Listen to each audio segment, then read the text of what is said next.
Hello, les amis, comme c'est mon pas, je veux parler ce soir d'un sujet très important, peut-être un peu choquant, mais je pense que ça va être important pour nous de le comprendre.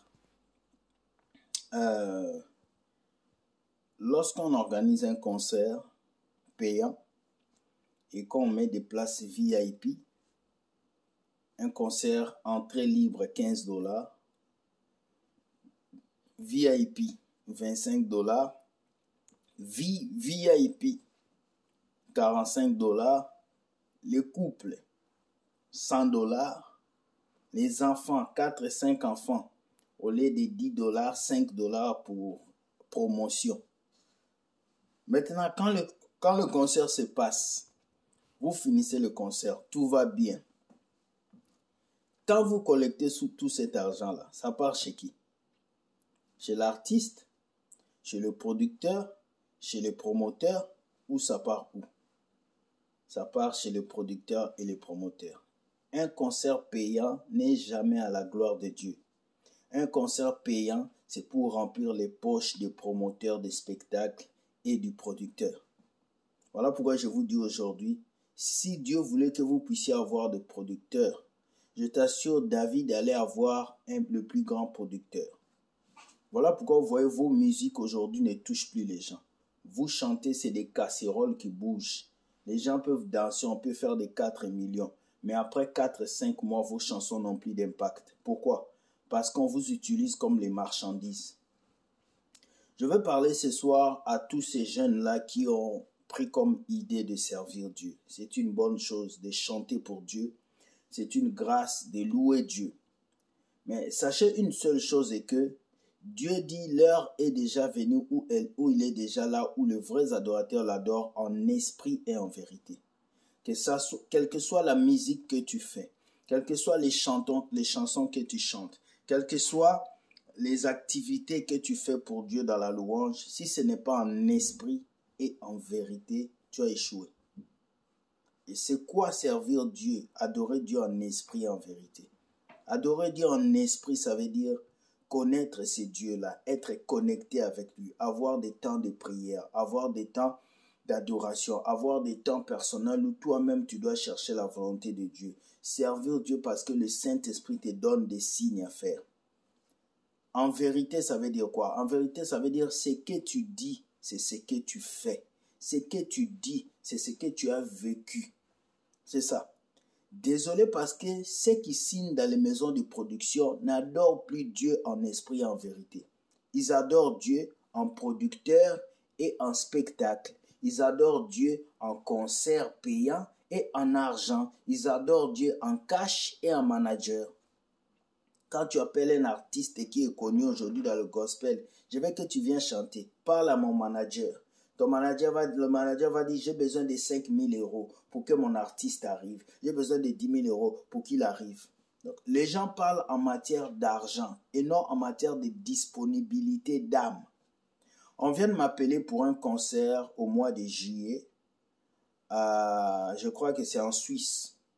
La personne m'appelle, j'ai dit oui, c'est moi. Il dit, c'est pas votre manager. Je dis non, c'est moi.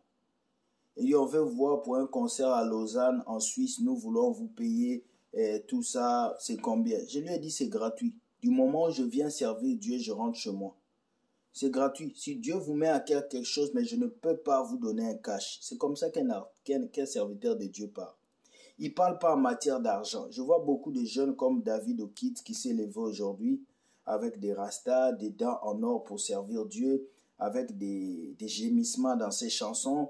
Je vois aujourd'hui ces jeunes KS Bloom. Il chante bien pour Dieu. C'est un excellent chanteur KS Bloom. Félicitations.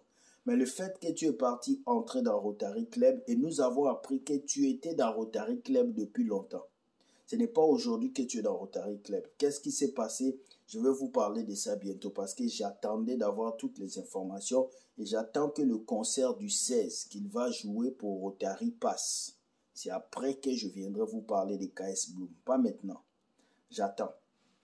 Alors, il faut qu'on sache que quand on sert Dieu, c'est ce que le Saint-Esprit nous dit qu'on fait. Ce n'est pas ce que le producteur nous dit qu'on fait. Nous ne sommes pas des vendeurs, nous ne sommes pas des businessmen, nous sommes des adorateurs de Dieu. Le jour où tu commences à vendre tes albums, tu deviens un businessman. Le jour où tu commences à vendre tes albums, tu deviens un homme d'affaires. Tu n'es plus un adorateur de Dieu. Sachez-le aujourd'hui.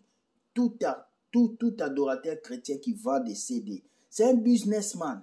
Et tout adorateur de Dieu qui signe dans une maison de production, il ne sert plus Dieu. Parce qu'il va servir les intérêts de la maison de production.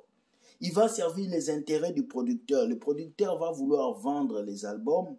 Le producteur va vouloir vendre des CD. Et pour vendre des CD, on va te pousser à écrire des chansons que tu n'aimes pas. On va te pousser à chanter dans les endroits que tu n'aimes pas. Le cas de KS Bloom, on va te pousser à apporter des choses que tu n'aimes pas. On va te pousser à faire des choses que tu n'aimes pas. Parce que le producteur veut de l'argent. Il va te faire travailler comme un cochon. Tu n'auras plus le temps de prier. Tu n'auras plus le temps de jeûner. Tu deviendras aigri, mauvais, orgueilleux et tu vas changer aux yeux des gens. Les gens vont toujours entendre le nom de Jésus que tu chantes, mais ta vie chrétienne en tant qu'adorateur sera morte. Et c'est ce qui se passe aujourd'hui. Voilà pourquoi moi je ne signerai pas dans une maison de production. Je continue à le dire.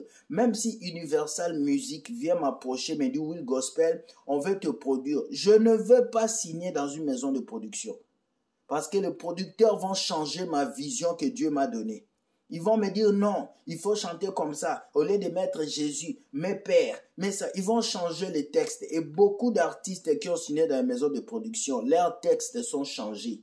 Leur musique est changée. Il amène une idée qui vient du Saint-Esprit. Le producteur lui dit change ça, ça ne peut pas vendre. Fais ça. Donc faites très attention. Vous qui voulez chanter pour Dieu, le plus important c'est de prendre le temps. Prenez le temps. Restez à un coin bien. Demandez à Dieu de vous inspirer et prenez votre petit argent, faites un single, mettez ça sur YouTube, ça va vous permettre d'avancer. En tout cas, c'était un encouragement pour vous dire, j'aime que les jeunes servent Dieu, mais la manière dont cette musique gospel est en train de partir, c'est pas bon. C'est vous qui donnez aux autres chaînes le droit de vous juger. Ne donnez pas, regardez mes clips, je n'ai pas donné aux gens le droit de me juger. Je sais tous ces clips. Parce que je sais que ces personnes vont parler. Je n'ai pas besoin d'un producteur. Et tu ne dois pas avoir besoin d'un producteur. Tu as besoin de Jésus. Parce que le producteur va te fiancer, comme on a fait l'autre petite fille là. Il va bien l'enfermer et puis prendre son argent et puis l'escroquer. Après, ils vont créer des problèmes. Donc, les producteurs sont des menteurs, des véraces, des mauvais. Les promoteurs de spectacles sont des voleurs, des businessmen. Ils vont vous utiliser, vous finir. Et quand vous n'aurez plus de succès, ils vont vous jeter. Où est Onel Mala? Il joue encore quel concert? Il peut remplir quelle salle? Où est Arnaud Miga? Il peut remplir quelle salle? Il ne peut pas. Parce qu'ils ont été derrière des producteurs. Mais c'est à vous de changer ça. Vous comprenez? Soyez bénis. Que Dieu vous garde. C'était un petit message pour les petits chanteurs gospel. Allez, bye.